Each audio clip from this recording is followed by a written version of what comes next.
Então, olá pessoal, sejam todos bem-vindos ao Hora D Podcast. Hoje nós estamos aqui, eu, Rose Marafigo, psicóloga, juntamente com o Matheus Stenger também. Dá um oizinho aí para a galera. Olá pessoal, tudo certo com vocês? Matheus falando aqui, prazer estar aqui falando com vocês novamente.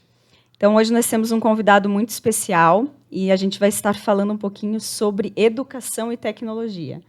É isso mesmo, Matheus? Nossa, é um assunto que eu amo muito. Educação e tecnologia, focando em inteligência artificial. Um assunto que está no momento hoje, né, pessoal?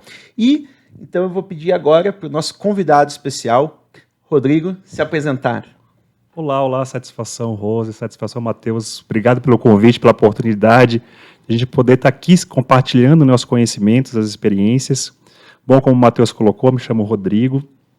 Tenho a formação na área de educação, né? Minha formação se deu ao longo da minha jornada de atividade acadêmica na administração, né?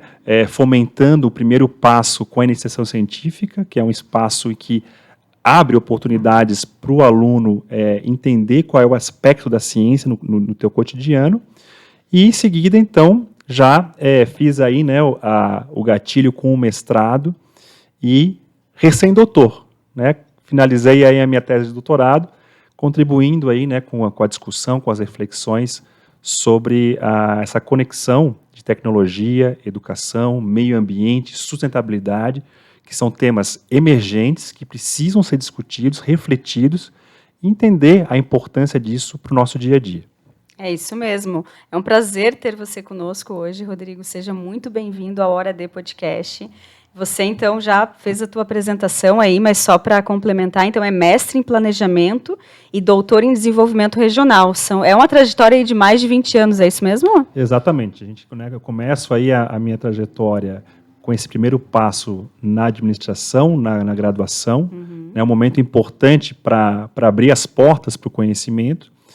E não me aquietei, né? Eu quis abraçar mesmo, né, o espaço fui profundo, busquei, né, outras oportunidades, outras formas de conhecimento, transitei sobre instituições de ensino diferentes, que é importante nesse cenário da formação acadêmica, da formação da ciência, você ter pontos de vistas diferentes, né? A gente ter uma projeção de olhares diferentes é o que deixa a gente mais perspicaz, deixa a gente mais flexível para o ambiente que você vai ser inserido no mercado de trabalho, no espaço de gestão, no seu relacionamento familiar, na relação com a sociedade, né? Então, transitar por ambientes diferentes faz com que você potencialize novas formas de organizar os teus pensamentos e as tuas atitudes. Sensacional. Então, pessoal, a gente já vai ver que vamos ter um papo bem profundo aqui. Você aí de casa já pega o cafezinho, senta, se prepara e vamos continuar então com a conversa. Hoje, então, a gente programou aí, na verdade, de estar conversando um pouquinho sobre inteligência artificial e qual o impacto dela, então, na educação. O Rodrigo, ele tem aí essa experiência de mais de 20 anos com universitário, com estudante, né, essa parte de aprendizagem, a gente gostaria de ouvir um pouquinho. Para a gente iniciar propriamente dito no tema, para a gente adentrar o tema aí, Rodrigo, tu consegue trazer um conceito de inteligência artificial? Não é a tua área de especialidade, a gente sabe, não é a minha, nem a do Matheus, mas só para o pessoal que está nos assistindo, que está nos ouvindo aí, para a gente entender, eu gosto sempre de começar pelo início, né, trazer um conceito, porque tem muitos erros, muitos equívocos. A gente está aí, como o Matheus trouxe, discutindo muito, debatendo muito, mas, na verdade, a inteligência artificial já é uma coisa aí já que a gente escuta falar lá na década de 50. Então, só para a gente, brevemente, assim, entender um pouquinho do conceito. Claro. O que é importante a gente compreender em relação à inteligência artificial? É um conjunto de ações, ferramentas tecnológicas que, combinadas, trazem uma facilidade para o nosso cotidiano, para o nosso dia a dia, né? A gente vê a inteligência artificial em coisas simples, que a gente pensa que ela está distante do nosso dia a dia, né? Basta a gente acessar nosso smartphone, né, Rose? Nosso smartphone tem um conjunto de aplicativos, de inteligências que estão ali aplicadas para que você possa realizar um serviço, para que você possa trazer uma facilidade e mais, antecipando para você o que você deseja, né? Quantas vezes você busca no seu smartphone uma informação que já está antecipada à tua colocação? Por quê? pela combinação de algoritmos, né, pela combinação de informações que a própria inteligência artificial está se apropriando do teu comportamento e trazendo uma facilidade para você. Então, a inteligência artificial é nesse aspecto, uma composição de ferramentas tecnológicas voltadas para um produto, voltadas para um propósito que facilitam o dia a dia dos usuários, do público afim. Então, pelo que você está trazendo, Rodrigo, a gente pode até resumir, né, de uma forma assim, quem criou a inteligência artificial foi o ser humano, certo? Sim. Então, ela é programada para simular a inteligência humana. Sim. Eu entendo, assim, de uma forma bem genérica, né, bem do senso comum, mas eu entendo como se fosse isso, é para facilitar a vida do ser humano. Lá na década de 50, a gente vê surgir os primeiros debates, né, os primeiros softwares, mais na área de matemática, mais na área lógica, depois a gente vê um avanço aí para a área de segurança. É importante a gente trazer os pontos bem positivos também da inteligência artificial, né, porque ela contribui aí com uma série de questões de segurança mesmo. Os bancos utilizam muito, análise de dados, uma série de questões. E veja, Rose, desculpa te interromper, mas você falou uma questão importante que a gente tem que citar. A gente vive num cotidiano em que há as pessoas que são imigrantes digitais, que são aquelas que, né, tiveram que lidar com essa novidade, e os nativos digitais, né, que são aí a geração Z, né, que está aí nesse movimento já desde que nasceu. Que né? daria um outro debate. Que daria outro debate, né? Quem sabe a gente pode trazer aí, né, outra proposta sobre isso, né? Fica a sugestão aí. E é gostoso quando a gente para pensar sobre isso, né? E aí, quando a gente fala no sentido de inclusão, a gente não pode esquecer dos imigrantes digitais e nós não podemos esquecer dos idosos nesse aspecto, né? E quando a gente fala de inteligência artificial na educação, que é o nosso tema que a gente está tratando aqui nesse momento, a gente esquece de trazer uma abordagem facilitadora para esses públicos, porque assusta, né? A gente ouve depoimentos das pessoas da melhor idade, vamos dizer assim, né? Que colocam, eu não acesso o meu aplicativo porque eu tenho medo de um golpe, eu tenho medo de uma interface diferente. Com toda razão, você deve se precaver, com certeza, mas entender que isso é um cenário que está no cotidiano e se abrir para essas possibilidades da inteligência artificial vai trazer um cotidiano mais fácil, mais aberto, se permitir olhar para isso. Então, veja, e aí eu vou mandar um recado, então, para a turma da melhor idade, né? A turma da melhor idade que com certeza vai assistir esse podcast, porque muita gente está conectada na internet hoje, no YouTube, no Facebook, no Instagram, né, Matheus? Essa turma tá ligada, e o meu conselho é que vocês ousem, que vocês experimentem e busquem entender essa dinâmica e façam a consulta com seus filhos e com os netos, né? Peçam a ajuda deles, né? Não se afaste desse cotidiano. Não ache que você não está apto a entender, porque você vai ver um mundo muito mais colorido, muito mais leve e que vai fazer, sim, que você tenha mais qualidade de vida, né? Então, esse é um cenário. E outro cenário dos imigrantes digitais são aquelas pessoas, os adultos, uma idade de 40, 50 anos, né, a faixa etária que está ativa ainda e que ainda percebe alguma resistência no seu comportamento em relação às novidades. Eu faço parte desse grupo, né? Sou um profissional que atua na educação, né, há 20 anos, estou numa posição de gerência da educação, e a primeira posição que eu tenho em relação a qualquer novidade é me abrir para aquilo, entender como que isso vai se adaptar, como que isso vai se dar no meu dia a dia. Com muita dificuldade. Tem muita dificuldade em compreender e saber qual é o impacto daquela ferramenta, qual é a proposição. Mas o primeiro passo sempre eu me posiciono.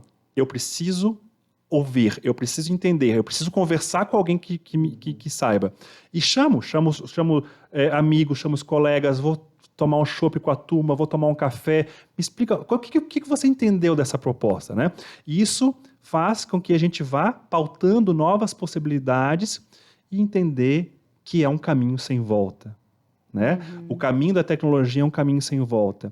E não abraçar essa possibilidade faz com que você tenha algumas restrições no teu cotidiano, na tua vida, né? Eu achei sensacional aí que você falou que a primeira reação sua, com dificuldade, óbvio, é se abrir para aquela novidade, né? Aquela tecnologia.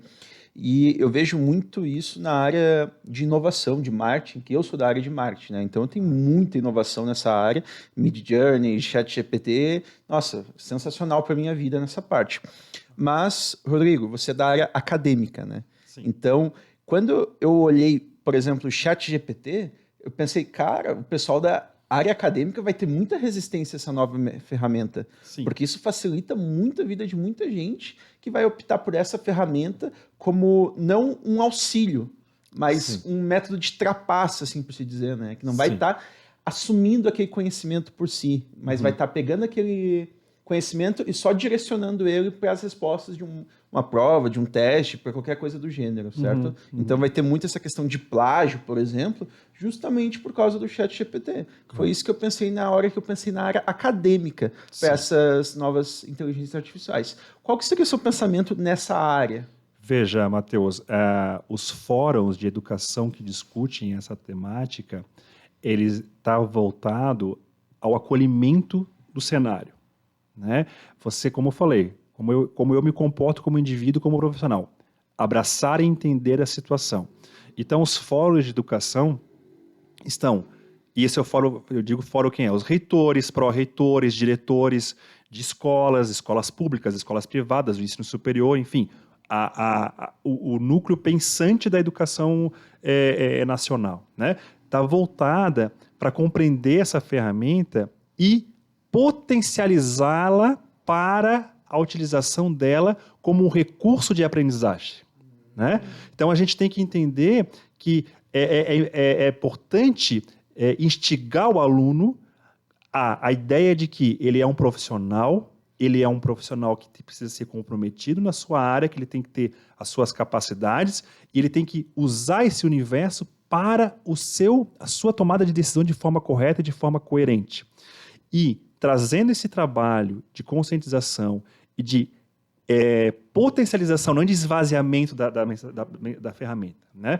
Porque a gente vai, então, ter aí um excesso de plágio, nós vamos ter um excesso de cópias. Né? A gente até evita falar do plágio de uma forma tão objetiva, porque assusta os alunos. Né? A gente cuida com isso, porque o aluno ele se esforça para fazer aquela atividade.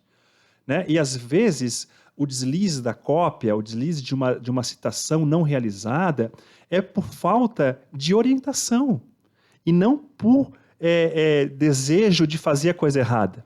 Então, a gente vai pela via de vamos tentar entender isso aqui? Vamos sentar aqui e conversar sobre isso? Como é que você percebe essa atividade? Como é que você percebe essa ferramenta? Lembrando sempre que a caminhada é dele, os resultados são deles, o colher os frutos é do indivíduo. E ele ter essa competência, ele perceber que ele está se formando como um indivíduo, como profissional, que vai se posicionar no mercado de trabalho. A gente sabe que o mercado de trabalho tem uma seleção natural dos colaboradores, dos profissionais que estão ali colocados, ele vai abrir mão dessa cópia, desse plágio, e vai potencializar a ferramenta para o benefício dele, né, para a utilização dele. Até porque o copia e cola já é muito antigo, né? Desde quando eu estava na graduação, enfim. Eu lembro que na época o pessoal falava muito acho que é Wikipédia. Sim. Os professores falavam muito, né? Não usem Wikipédia, tem não sei o que no Wikipédia e tal. Então, assim, voltamos àquele debate que a gente estava fazendo ali no intervalo. Não é a ferramenta em si. É muito mais uma escolha comportamental do indivíduo. Eu acho que existe um pano de fundo que vem antes desse processo. Então, acho que é importante a gente colocar isso. Obviamente que a gente sabe também que a forma como a escola, a universidade vem gerenciando isso, ou, né, será que ainda faz sentido prova escrita? Será que ainda faz sentido trabalho? Esse tipo de coisa, ele precisa também evoluir com a tecnologia. E muitas vezes a gente percebe uma distância, né? Então, a gente teve um boom aí, um disparo da tecnologia, da inovação, e será que a educação, que as escolas, esse modelo mais tradicional, tem acompanhado isso, porque aí você vai ter que mudar o formato. Então, eu quero saber se o aluno entendeu determinado tema. Você talvez faça uma dinâmica, talvez faça de uma outra forma para você entender aquele resultado, né, dos alunos, enfim, para você conseguir também avaliar isso, porque o professor ele precisa avaliar, ele precisa ter um método de avaliação, a gente entende isso. E o indivíduo, eu gosto muito quando você traz essa autorresponsabilidade, né, Rodrigo? Claro, É muito importante isso. Sim. E dentro da psicologia, quando a gente vai estudar sobre desempenho, sobre produtividade, a gente sempre vai chegar nesse mesmo ponto principal, primordial, que é o protagonismo da pessoa, é a escolha da pessoa. Sim. Então, vai passar aí pelas habilidades profissionais, pelas competências emocionais também, que é você construir o teu caminho. De que forma que você quer construir isso? Então, tô copiando, tô fazendo pro outro, pro externo, mas em algum momento, cara, tu vai ter que encarar você mesmo. E aí? Claro. Tu vai ter que se expor, tu vai ter que se colocar e tu vai ter que saber o que tu tá falando. Claro. Então, isso é um ponto bem importante também. Lembrando que a área acadêmica ou qualquer outra área, a pessoa se coloca por ela mesma, né? Ela sempre faz alguma coisa para o benefício próprio, não é para o benefício da academia em si, para qualquer outra coisa. Não, ela está na academia porque ela gosta daquilo e ela quer seguir aquilo como vida. Ou ela está indo para uma profissão X ou uma profissão Y porque ela gosta daquilo para a vida. Então, se eu estou utilizando uma informação externa e só colando no outro lugar, eu nunca vou aprender aquilo. Então, essa fala faz muito sentido quando vocês colocam que a pessoa está fazendo aquilo com ela mesma, porque o conhecimento, quem decide o que você aprende ou não é você, não é os outros. Então, se eu estou aprendendo aquilo, é benefício meu. Se eu vou utilizar isso ou não no futuro. Fazer um contraponto, porque psicólogo adora fazer contraponto, né, gente? Eu acho que esse é o mundo ideal, assim, que a gente deveria, e talvez que a gente está se encaminhando para isso. Porque com a entrada aí, por exemplo, da inteligência artificial, vamos pegar o GPT aí, que é o que está mais falado no momento, né? E ele também vem com uma inteligência muito superior a todos os outros anteriores, né? É realmente impressionante o que ele faz ali. Mas vamos pegar esse gancho. No passado, se a gente for olhar lá na história, muitas vezes os filhos faziam a faculdade que o pai dizia que era para fazer. Não tinha isso? Mas eu quero que meu filho seja médico, eu quero que seja advogado, eu quero que seja tudo, né, direcionado. Eu acho que com essas ferramentas, hoje, isso vai caindo por terra. Todos esses filtros sociais, eles vão caindo, eles vão perdendo a força.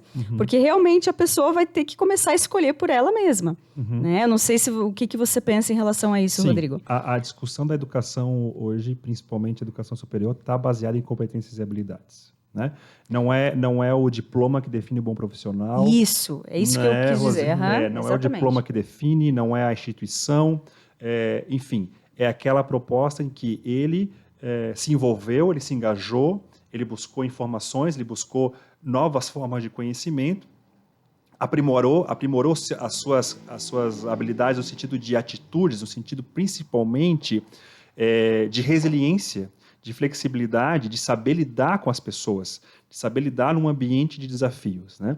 E aí a gente percebe o processo avaliativo indo por essa perspectiva. Se você pega hoje, por exemplo, a prova do ENAD, que é uma prova que avalia a condição do ensino superior no Brasil, ela é pautada em competências e habilidades, livre de memorização, livre de qualquer contexto em que leve ao esvaziamento de ideias. Né? A ideia é potencializar. E como é que se potencializa as coisas? Primeiro você contextualiza, né? Depois você problematiza. O que é problematizar? Você cria desafios, você cria atritos, você cria ambientes de embate. E depois você vai para o ambiente de resolução, em que as pessoas juntas vão buscar encontrar uma solução para aquilo ali. E é isso que a gente vive no nosso cotidiano, no nosso dia a dia. Sim. Em qualquer profissão, em qualquer área, né? Saúde, ciclo, educação. Né? Exatamente, é um ciclo, saúde, educação, construção civil, qualquer ambiente que você está inserido, você vai por essa pauta aqui. E quando a gente está tratando o aspecto histórico, como você colocou, Rose, tem um livro que chama O Ponto a que Chegamos, do professor Antônio Góes, que ele coloca a deficiência da educação nos últimos 200 anos. Né? E a gente tem uma falsa ideia de que a educação contemporânea ela é pior do que a educação de 40, 50 anos atrás. E não é. Nossa educação hoje melhorou muito. A gente tem muito mais, um currículo muito mais arrojado, muito mais contemporâneo e que olha para diversas faixas etárias do que há 50 anos atrás, né, há 100 anos atrás. E se a gente for falar de 100, 200 anos atrás, nós tínhamos uma educação o quê? Elitista. Nós tínhamos uma educação que era para poucos, para a elite, seja a gente vai olhar, né, o Brasil Império, ou a gente vai olhar o Brasil República recente, poucos tinham acesso à educação. E nós estamos vivendo a época da democratização da educação. Todos têm acesso à informação pelo próprio inteligência artificial, Sim. pelas tecnologias que estão estabelecidas. Então, a possibilidade de você chegar aonde você deseja é muito mais simplificada. Hoje não é fácil, porque as pessoas têm os seus desafios, mas é mais simplificada porque você tem acesso à informação de maneira gratuita, de maneira mais aberta a todos, né? Então, olhar para esse ponto de vista na linha histórica da educação, principalmente do Brasil, é importante para a gente integrar a tecnologia e a gente, principalmente, valorizar a carreira do professor, né? Sim. Infelizmente, o professor ele está desvalorizado diante da sociedade, né? E isso é uma coisa que nós, como cidadão, como profissional, como pai, como mãe, como pessoas atuantes na sociedade, a gente tem que plantar a semente da reconciliação com o professor, né? Que a gente vê o desrespeito nas escolas, seja público ou particular. Sim, né? não tem mais não tem essa aquela, diferença, porque né? na pública acontece... Não, na particular às vezes acontece coisas Até piores pior. do que na pública, né? E a gente se espanta com isso. Então, é importante que haja, né, a renovação, a reconciliação com a profissão do professor, que ele é um profissional importantíssimo, essencial para a formação das pessoas e não vai ser substituído pela tecnologia, né? Sim. A minha atuação na educação à distância tem uma pauta muito significativa com a tecnologia, mas de forma alguma há uma discussão da substituição do professor pela tecnologia, porque a gente entende que a mediação humana é insubstituível. A capacidade cognitiva do ser humano é insubstituível por uma máquina. E principalmente o afeto, o carinho, a recepção, o olhar para aquilo que você está indicando, para aquela necessidade. Não há máquina que consiga perceber isso, né? O olhar, o olho no olho. E quem faz isso é o professor. Quanto que nós diminuímos a nossa evasão na educação pelo um olhar do professor? Porque o aluno muitas vezes está com uma deficiência, está com uma dificuldade em casa, uma deficiência financeira, um problema de família, e ele simplesmente olha para ele e diz: qual é o teu problema? O que você precisa e o que eu posso fazer para te ajudar? Rodrigo, o que isso tem a ver com a tecnologia? Tudo. Porque à medida que a gente chama esses atores para conversar, que a gente chama a família, o aluno, o professor para conversar, a gente vai trazer também as pautas da tecnologia na mesa e mostrar as possibilidades que existem para esse cidadão se ver como um indivíduo capaz de trazer uma transformação para a sociedade. Então, a abordagem histórica, como eu tinha colocado, traz uma defasagem muito clara. A gente observa, então, uma democratização da educação de forma mais generalista, isso é importante, e coloca, então, na tua mão, né, você que está nos ouvindo, você que está nos vendo e nos escutando, você coloca na sua mão a possibilidade de você construir a tua própria história. Né? A construção da tua história está na tua mão, porque a tecnologia está te proporcionando isso. O celular que está na tua mão agora, pautada pela inteligência artificial, está te gerando essas possibilidades. Então, o que a gente tem que fazer? A gente tem que aproveitar, a gente tem que utilizar isso. Né? Aí vem aquela fala que eu coloquei dos imigrantes digitais, dos idosos, não ter medo e receio do que está acontecendo. E, principalmente, a escola não tem medo do que está acontecendo. A escola trazer para o debate esse contexto, mostrar qual é a solução, como é que vai ser vivenciado isso no dia a dia da escola e como que o aluno também traz a solução, porque o aluno também é um ator que tem que se mostrar porque aquele espaço é dele. A escola, né, um ambiente escolar, quando eu falo escola, eu falo educação básica, né, o ensino médio, o ensino superior e a pós-graduação também, é um ambiente que o principal ator é o aluno. Né? Tudo gira ao redor daquele ator. E ele tem que se apropriar daquele espaço e mostrar o que ele veio fazer e que ele deseja. gostei bastante da tua fala sobre o papel do professor hoje em dia, né? Se a gente olha em qualquer área que você colocou ali, né, desde a escola, ensino básico até pós-graduação, as matérias que a gente sempre vai melhor são as matérias que o professor é legal com a gente, né? Que a gente se sente inspirado pelo professor. Então, essa parte ali é muito interessante, que a gente nota que o papel do professor hoje, muito mais que ensinar, é inspirar, né? Que é uma coisa que a gente nunca vai conseguir ver em tecnologias, em máquinas, qualquer coisa do gênero. A mediação. Foi como a Rose colocou, citou anteriormente nos bastidores, a gente conversando aqui e falando da época da educação tradicional, né, em que o professor se via como o detentor do conhecimento e ele se posicionava sobre os alunos, né, vocês são os meus discípulos, né, vocês são as pessoas que eu vou ensinar, né? Uma posição de poder, tanto que, inclusive, as salas de aula tinham os tablados, né? Os professores ficavam no nível mais alto dos alunos, acima, para já mostrar esse empoderamento. Eu sou mais do que vocês, eu estou acima de vocês. Hoje em dia, a linha de conversa está no mesmo nível, né? E o professor, ele tem o papel de mediador, como o Matheus falou, de inspirador, né? Por quê? Porque as informações estão aí. Como é que você vai competir com uma abordagem de chat GPT, como a gente citou agora, ou das ferramentas de busca, numa sala de aula? Não tem como. Né? O professor nem tem como competir sobre isso, porque se a gente for olhar a missão dessas grandes empresas no mundo, qual é a missão deles? Organizar as informações do mundo. Olha a ousadia da empresa, né? Organizar as informações do mundo. Vai organizar? Vai, já está organizada. Muita coisa já está na internet, né?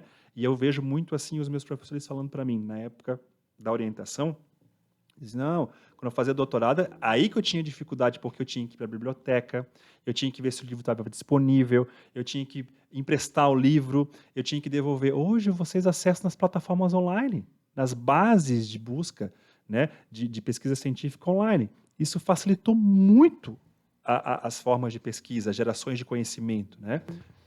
Tá aí de novo, a tecnologia pautada no nosso dia a dia de o quanto economiza o nosso tempo, né? Se a gente for pensar nisso.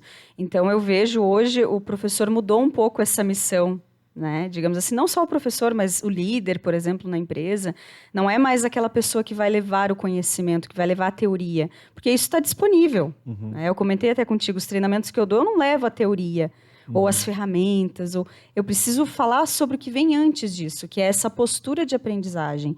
Então, é provocar as pessoas que elas consigam pensar, que tenham pensamentos estratégicos, porque o contexto ele vai mudar. E a inteligência artificial não está preparada para o que vem de novo no nosso dia a dia. Nós estamos. Sim. A inteligência artificial, de novo, pessoal, ela foi criada para simular a inteligência humana, certo? Foi criada para facilitar a nossa vida como seres humanos. Mas ela nunca vai ser capaz de um problema novo que se apresentar na nossa frente, que é isso que acontece, né? Você pode estudar, você pode se formar, mas sempre vai ter algo novo. Você pode ser especialista em uma área, sempre vai ter um contexto diferente, pessoas diferentes, e você vai ter que pensar naquele momento. Você vai ter que ter agilidade, olhar o contexto, olhar o cenário, o que está acontecendo, e isso é só o ser humano que é capaz de fazer. O ser humano.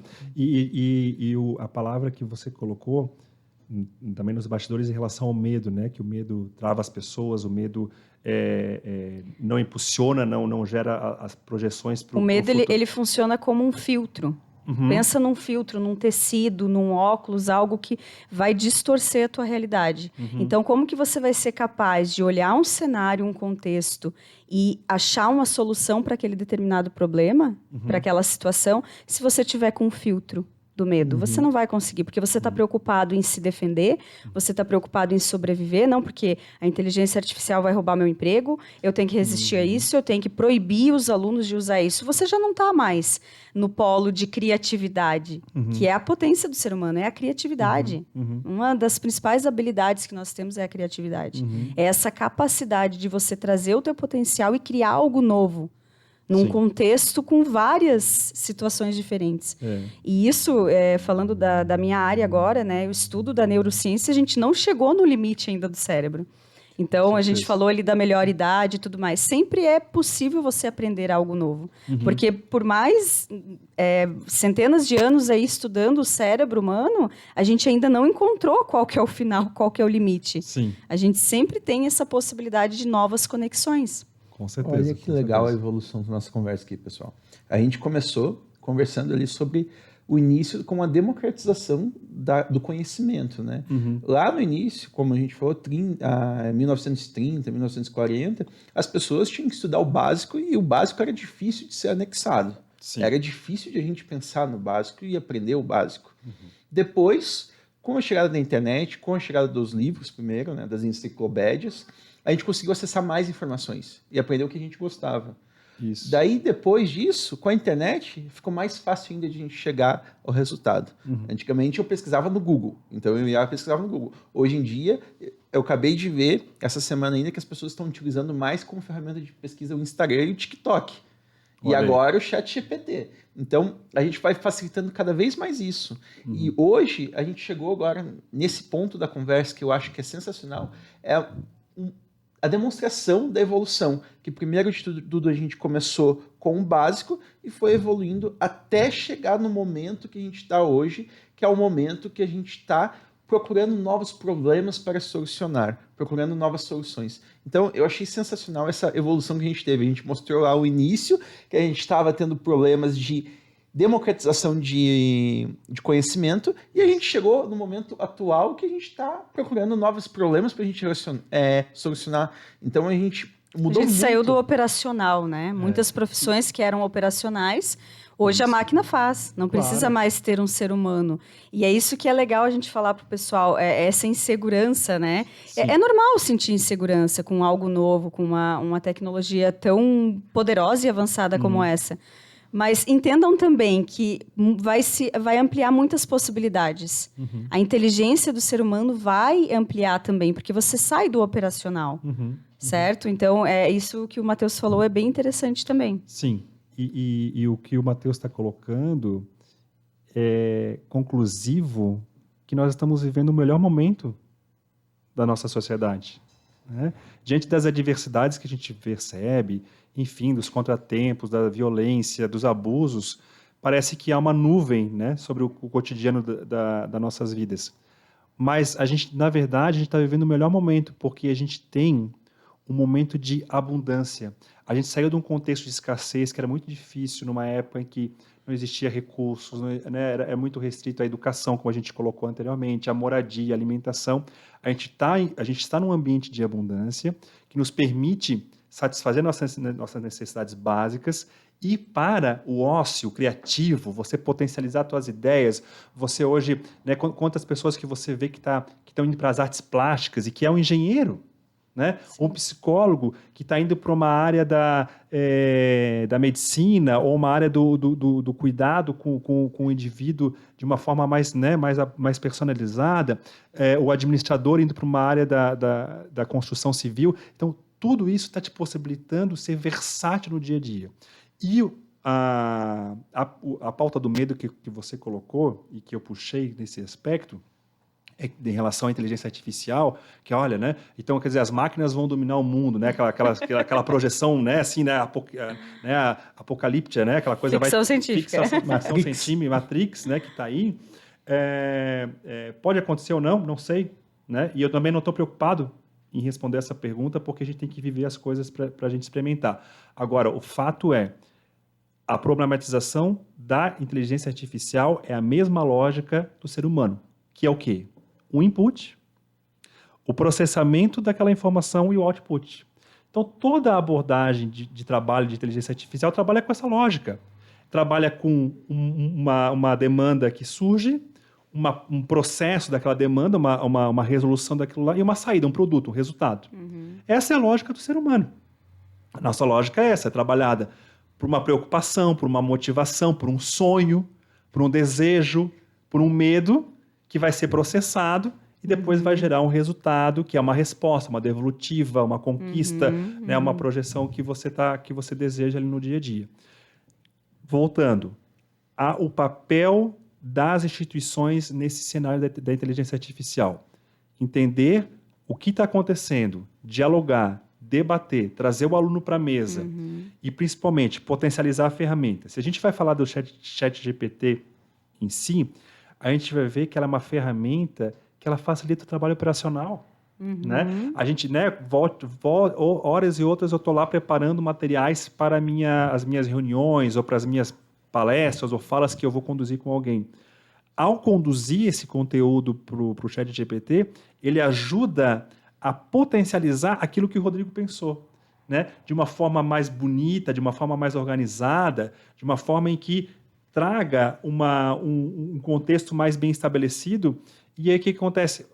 Eu não estou plagiando, eu não estou me apropriando de ideia de ninguém, eu estou deixando aquele processo mais claro para o meu ouvinte, para a interlocução da comunicação me deixar mais clara. E ao perceber isso, o aluno, o estudante, o usuário, ele vai abrir mão da face que o Matheus falou no início, que é o plágio e a cópia. Porque ele vai perceber, poxa, eu tenho conteúdo, né? Eu tenho experiência, eu tenho informação. A gente tem que se perceber como seres capacitados e geração de experiência. Mas o que eu faço é muito simples. Não há simples e complexo. Há uma realidade. Há uma realidade.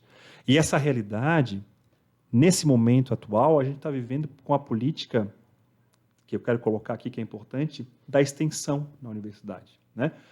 Há uma portaria que foi aí publicada no final de 2018, em dezembro de 2018, em que todas as universidades, centros universitários do Brasil, vão ter que aplicar, a partir de 2023, a extensão. Né? O que é a extensão? É a combinação de conhecimentos científicos com a combinação de conhecimentos da comunidade, da sociedade, de forma geral. Isso gera o quê? Gera uma combinação de valores.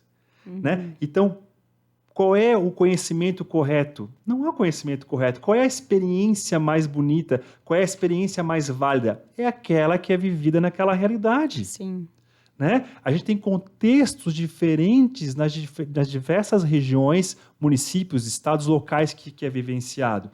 Aquela troca de experiência, ao ser passada aqui para uma região A, B ou C, pode ser riquíssima na geração de conhecimento. E essa ponte da tecnologia, do conhecimento com o saber fazer local, traz o quê? A individualidade, a diferença. Né? A gente não é que eu seja contra aos shoppings. Né? Shoppings são espaços bons, bacanas de comércio e tal, mas eles trazem a mesma ideia, o mesmo propósito. Você não tem uma diferenciação. Isso é o quê? É o processo de padronização. O que a gente quer? A gente quer individualização, a gente quer diferenciação. Eu quero viver experiências diferentes. Eu não quero viver o mesmo. Eu não quero viver padronização, por mais que a gente está vivendo uma sociedade globalizada. Né? O mundo hoje está globalizado. O mundo hoje a gente vê as mesmas coisas. A gente vê as mesmas intenções no mundo todo, de forma geral. Quando fala de tecnologia, mais ainda. Agora, quando eu olho essa combinação de conhecimentos, se eu trago o individual, eu trago o diferente, é o que atrai. É o que os olhos das pessoas querem ver. E o chat GPT, essas ferramentas de inteligência artificial, pode te trazer o diferenciado, o exclusivo, o único. E aí você vai ter a tua chance, o teu espaço onde você está atuando, onde você vai se apresentar. Show de bola. Criatividade depende da gente, né? Então, sim. Criatividade é uma característica do humano, né? Então seria, eu acho que resumindo todo o nosso bate-papo hoje, essa humanização, né? E aproximar, ao invés de se afastar, eu vou proibir, eu vou reprimir essa ferramenta, não.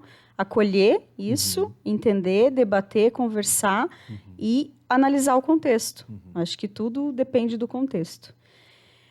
Eu vou deixar um espacinho, então, para as tuas considerações finais. Rodrigo, o que você gostaria de deixar aí para o pessoal que está nos ouvindo?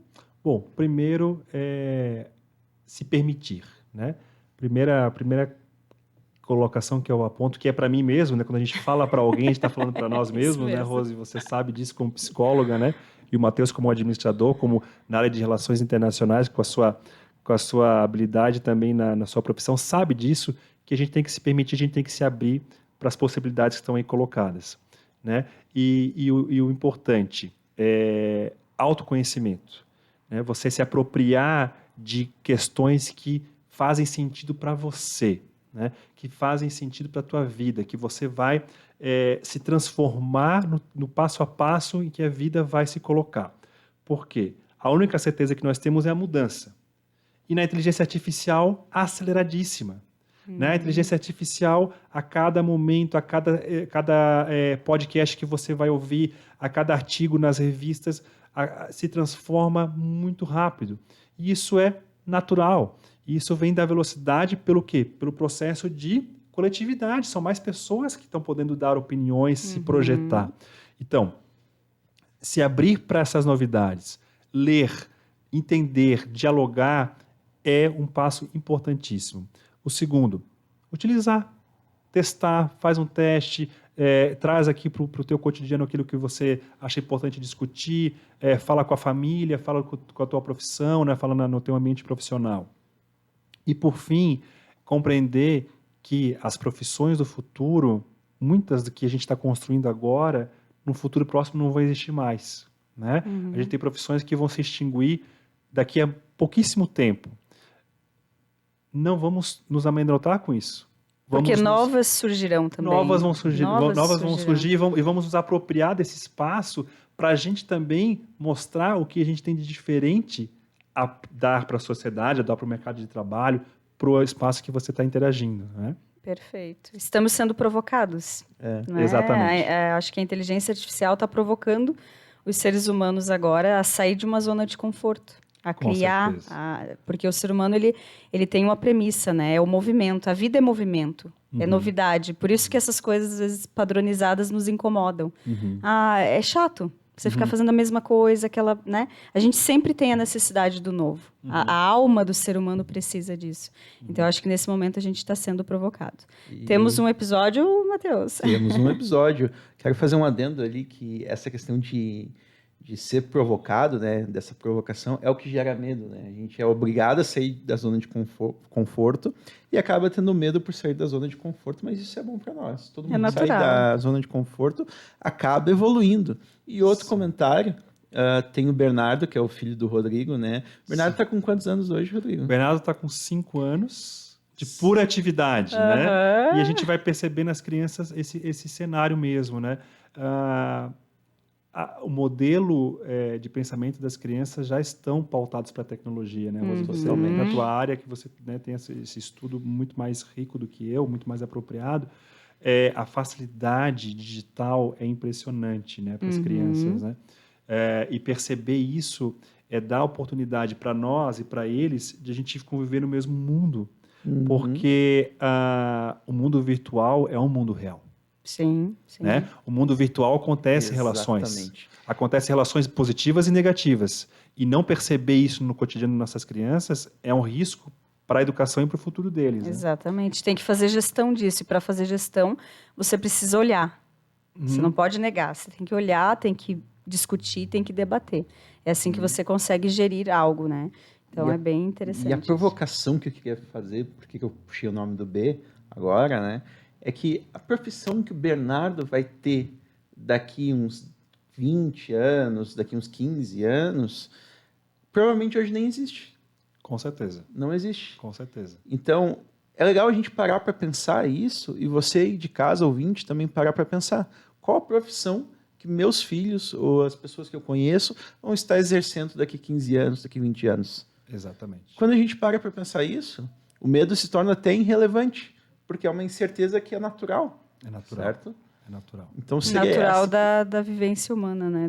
Da natureza. É isso aí. Sim. E que a gente possa, né, que a gente possa potencializar as ideias empreendedoras, né? Que a gente possa trazer para essa discussão da inteligência artificial, para essa discussão da tecnologia, o papel da liderança das mulheres, né? O papel da liderança dos jovens, da juventude que está aí colocada, que está ansiosa por respostas, que está ansiosa por outras formas de se organizar na sociedade. As coisas estão se transformando, e que a gente possa colocar tudo isso nesse caldeirão, né?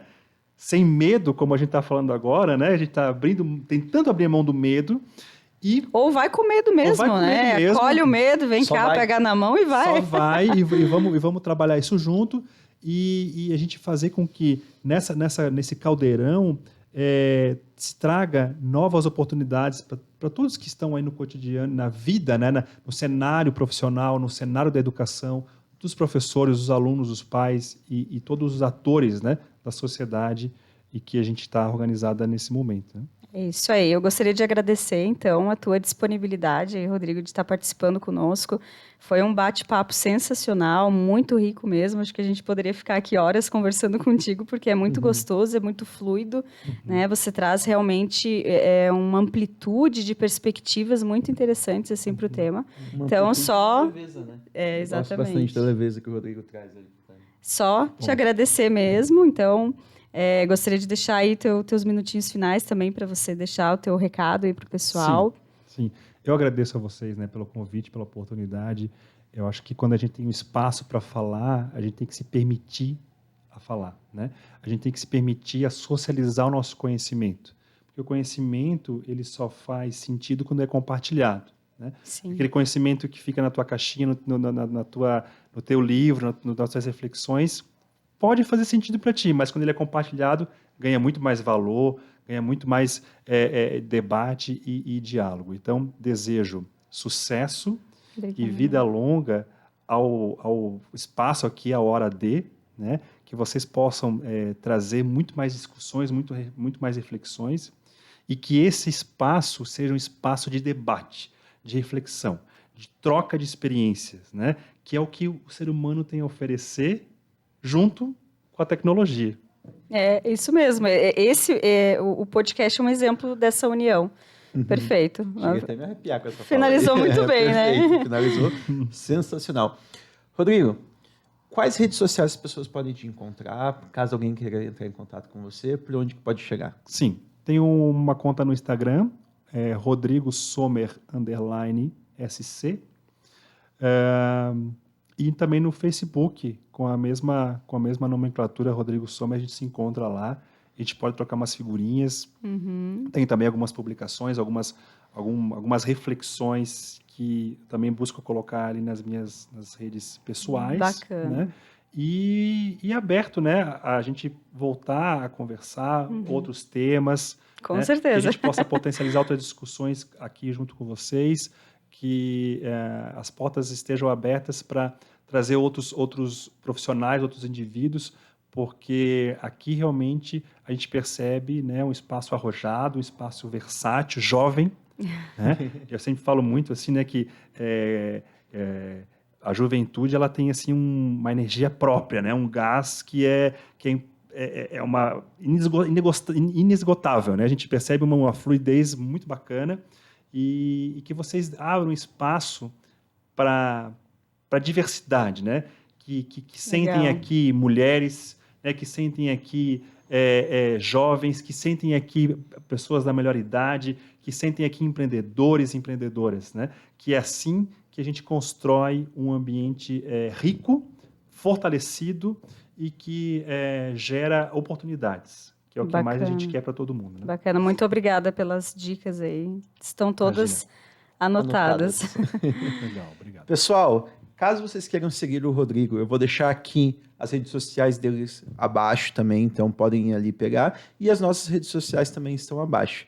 Esse foi mais um episódio de Hora D, focado hoje em estudo e inteligência artificial. Muito obrigado, pessoal. Obrigada, gente. Até o próximo. Tchau, tchau.